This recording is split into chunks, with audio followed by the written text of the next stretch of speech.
Hi, I'm Kimberly Lane. I'm Sonia Jante. And I'm Jonathan Ward, and together we're unlocking leadership.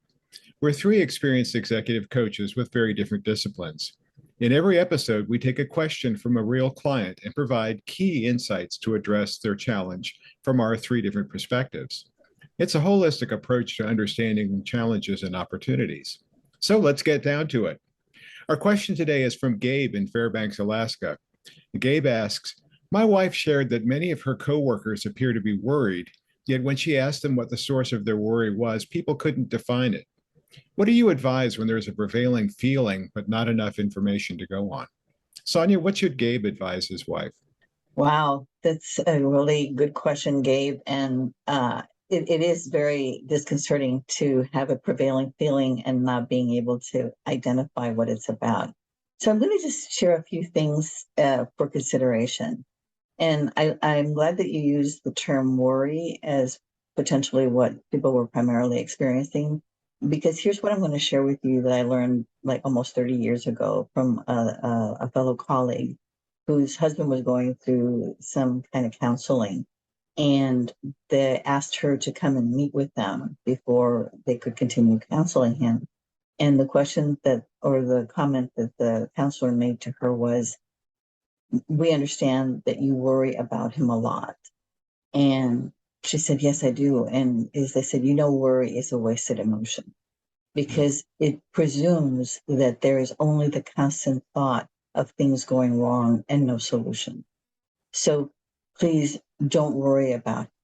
Come up with something that's going to be a little bit more empowering and that you can actually take action on.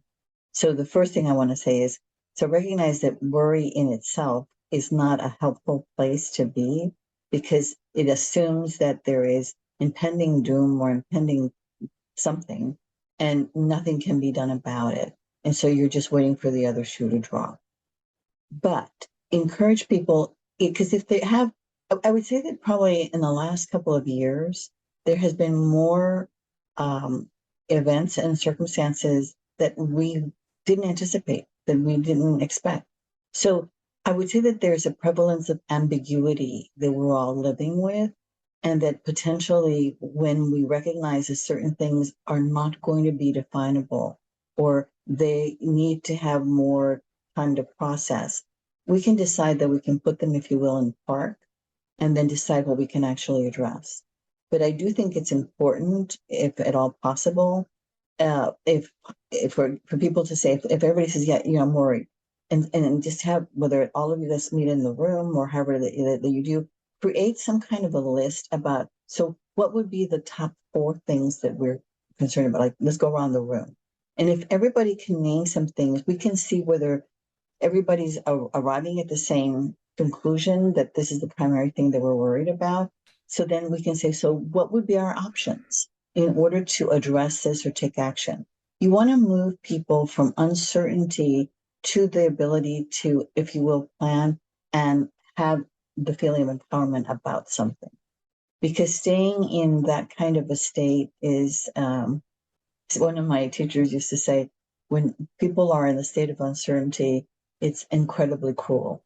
And so you want to be able to help people. And I can see why your wife, Gabe, wants to help her colleagues arrive at some kind of a, so what are we really feeling? And let's get it out on the table so that that might be either a place for us to begin and get some help and collaboration from other people, or we can dismiss it and say, that's no longer relevant, or we don't need to be concerned about that.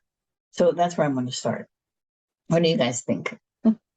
I agree with you. Worry is very often creating anxiety around a future event, right? Or a potential problem. And it's not really looking at what's in front of them today. It's anticipating something negative going to happen, right? So when working with clients, because what we're doing in that worrying time period, we're taking ourselves and our mindset and we're putting us in the future. I encourage people to come back to the present, because in the present, it's going on now. You have the ability to respond. I remember, a counselor once had said, responsibility, the ability to respond. So have confidence and trust in yourself that you have the ability to respond whatever comes on your plate in a given moment, and to try to stay centered and present in your moment and what reality is today. So, say in a work environment, your coworkers are upset about something in the future. They can't really articulate it, but what can they address today? They've got an upcoming meeting. How can they be, the best version of themselves in that meeting, prepare for that meeting, plan a networking event for that week, for more community, to be able to talk about stuff. So it's just really, it's being present, and what can you control in your present to have, be the best version of yourself, and then also have the best experience possible, not a negative experience. So that would be my first advice. The second tool that was always helpful, that I use as well with clients, is if you're going to worry about something, fine. But I'm only going to give you 5 minutes to worry about it, and you're going to worry about it after the event. It's called last minute worrying. So say, for example, you're going to give a presentation and you're worried 4 nights in a row about the presentation. Well, okay, let's put it in a box. You're going to worry about this after the event occurs. After it, you can worry all you want about it, or 5 minutes before, or pick a time, but you only get 5 minutes to worry about it, right? And it's kind of a way to just kind of shift your mindset about, I'm not going to worry about all these weird feelings that are coming through and all the negative talk that's coming in my head. I'm going to address that after the event, right? Because 99.9% of the time, the things that we worry about that we are afraid are going to happen rarely happen to the degree of negativity that we anticipated. So that worry ends up being for naught, right? Because it rarely happens, and it's always better than you expected it. So be present in what you can be today and control today and have influence on today, and then try where possible just to kind of do the last minute worry, where you only give yourself, either it's 5 minutes before the event, or 30 minutes before the event, or after the event, or after the issue. That way it's much more effective use of your energy. So Jonathan, what do you think? That's some great points there, Sonia and Kimberly. To go to this question about the whole group is feeling this way, that's an interesting thought. One of the things that I advise coaches when I'm coaching bosses is that mood management is one of their responsibilities as the boss, is to monitor the overall mood of your team. And if there is a prevailing feeling of mood and your boss is not picking up on it, you might want to talk to the boss and say, look, there's some concern that's going on here. It might be helpful if we had a conversation about that, because there may be something about what's going on with the organization. People may still be a little gun shy after COVID and things like that. But it's helpful to have the boss keyed in that there's something like that going on, so that the boss can help to deal with that situation. As for your own worry, sometimes it's a tough thing, because we know that worry is irrational, and we can hear these things, people saying like, we're worried about the past, we're worried about the future. Those are abstract concepts. The only time that it actually exists is the time now, and it's sometimes you can tell yourself that, but it doesn't always get you through things. Sometimes I find that we have a sixth sense that something is going on, and we're picking up on something that's going on in the environment that we may not be able to define. It may be something that's subconsciously impinging on us. And this has happened to me twice in my career, where I was picking up somehow that there was something making me feel uneasy about what was going on in the organization. And I decided it was time for me to move on. And then, in fact, something bad did happen within several weeks of the time that I left. So, sometimes it's helpful to step back and think about, what am I picking up on? And what seems to be different, or what's changed. And it might be helpful to pull out a journal and sit down and write about some of these kind of feelings that you're having, and you might be able to get some of that out of your head and down onto paper where you can deal with it. Journaling can be really helpful in that way. It can also be very helpful for you if you are going through a stressful time now, to think about times when you've gone through stress in the past and how you've successfully been able to deal with change that was beyond your control. If you had to go through a divorce, or if you had to move when you were a kid, or things like that, what did you draw on as strength for yourself that helped you get through that? So sometimes those are ways to work through worry as well. I like that. I my term with them when I'm coaching somebody is, what changes your channel?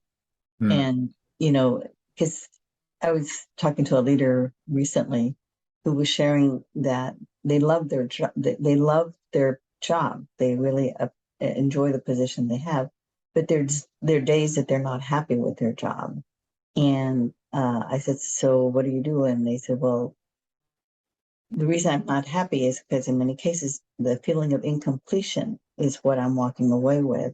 And I like to get things done. I like to accomplish things. So I will do a couple of puzzles before I go to bed because it gives me my sense of control back, So I think that I totally agree with you, Jonathan, that being able to journal and figure that out. The only thing I will say about because I agree with you about the leader is a mood manager, is that potentially if it's having certain rules that you establish up front about how we're going to be discussing this, because you don't want the opportunity for people to be focused on that, to bring everybody all the way down and to keep it down there. It's like, we're all going to state it in an objective manner or whatever it is, so that it becomes more of all of us are looking at this together and trying to define it, but we're not going to get dragged into a particular state or condition.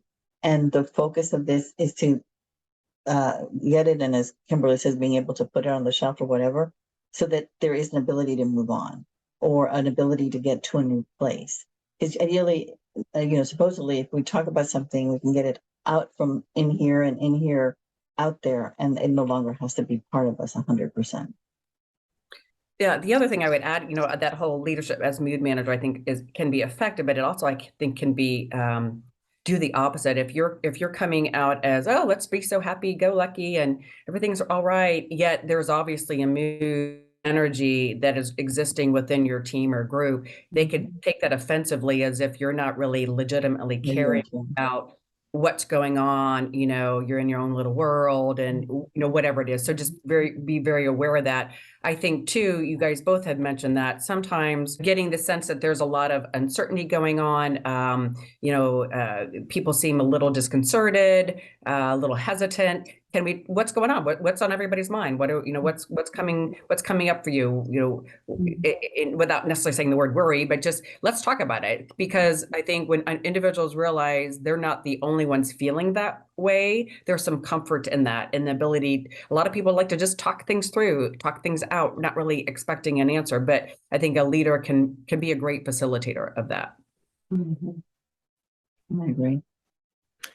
Yeah, and if you as a leader don't feel comfortable facilitating those kind of conversations, your HR department can help you with that too. I think that's another kind of thing as well. If you don't feel, how am I going to deal with strong emotions, or I agree that there are uncertain things going on like this. You don't have to handle that all yourself as a leader. That there are resources within the company to help you deal with that. Yeah, that's really good advice. Anything else? Anybody else wants to contribute on this question for Gabe? Gabe, I hope we covered it for you. I think we did. Well, thank you, Gabe from Fairbanks, Alaska, for your question today.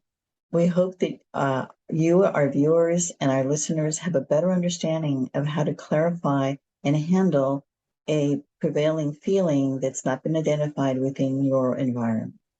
To our listeners, if you like our content we share today, please like this episode and also share and subscribe to our YouTube channel, Unlocking Leadership-AskTheCoaches.com. We look forward to reading your reviews. You can also find Unlocking Leadership-Ask the Coaches on Apple Podcasts or your favorite podcast platform. If you have a leadership question you would like to reach out to our coaches, please email us at info@unlockingleadership-askthecoaches.com. We would love to hear from you. Thank you for joining us today. Tune in next time to find the keys to unlocking your best leadership.